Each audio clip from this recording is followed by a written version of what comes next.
بسم الله الرحمن الرحيم ওয়ালাইকুম আসসালাম রহমতুল্লাহি ওয়া বারাকাতুহু।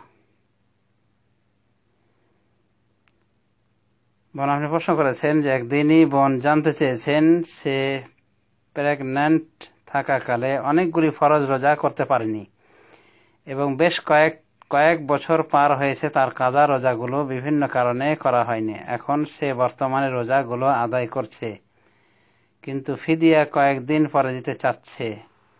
এখন সে জানতে চাচ্ছে সে যে কাজা রোজার সাথে সাথে ফিদিয়া আদায় করছে না, তাতে কি সে গুনাহগার হচ্ছে? আসলে এ ব্যাপারে সঠিক মাসআলা কি? কাজা রোজার সাথে কি ফিদিয়া দিতে হবে নাকি পরে দিলেও চলবে? এই বিষয়টিতে ইখতিলাফ রয়েছে যে যদি কেউ রোজা কাজা করে এবং একাধিক রমাদানের রোজা যদি তার উপরে জমা হয়ে থাকে ওজরের কারণে, তাহলে তার কি রোজা আদায় করার সাথে রোজার কাজা আদায় করার সাথে ফিদিয়া দেওয়া লাগবে? ইখতিলাফ রয়েছে।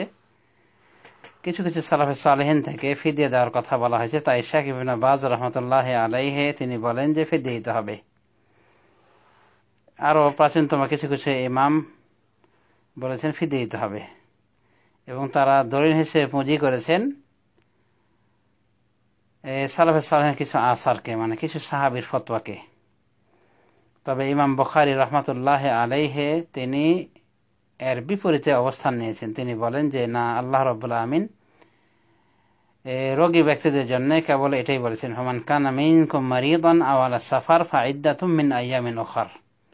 তোমাদের মধ্যে যে রোগী হবে অথবা সফররত হবে তাহলে সে অন্যান্য দিনে পূর্ণ করে নেবে এই রোজাগুলিকে, মানে এই রোজাগুলি কাজা আদায় করবে।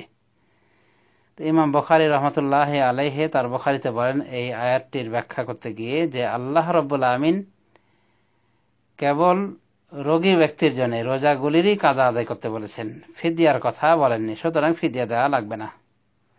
এটাই হলো ইমাম বুখারীর অভিমত। তার মানে ইখতিলাফ রয়েছে, যদি কেউ ফিদিয়া টোটালি আদায় না করে এই রোজাগুলির কাজা আদায় করতে গিয়ে, তবু ইনশাল্লাহ তার পথ আছে। যদি কেউ দিয়ে দেয় তো সে সতর্কতা অবলম্বন করেছে। এবং ফিদিয়া রোজার সাথে সাথে দিতে হবে একই সাথে এমন জরুরি নয়, দেওয়াটা ভালো, পরে দিলেও হয়ে যাবে। আর ফিদিয়া দিতে নাও দেয় তবুও তার মুক্তির পথ আছে ইনশাআল্লাহ, কারণ আল্লাহ রাব্বুল আমিন রোগী বিষয়ে ফিদিয়ার কথা বলেননি, বরং বলেছেন যে অন্যান্য দিনে এই রোজাগুলি, ভেঙে দেওয়া রোজাগুলি, এগুলির কাজা আদায় করবে। আল্লাহ এতটুকু বলেছেন সূরা বাকারা 185 নম্বর আয়াতে।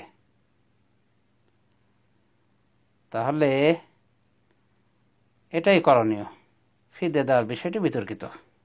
তারপর আমরা বলবো বিতর্ক থেকে বেঁচে থাকাটা ভালো, সেই হিসেবে ফিদিয়া আদায় করে দেওয়াটা ভালো।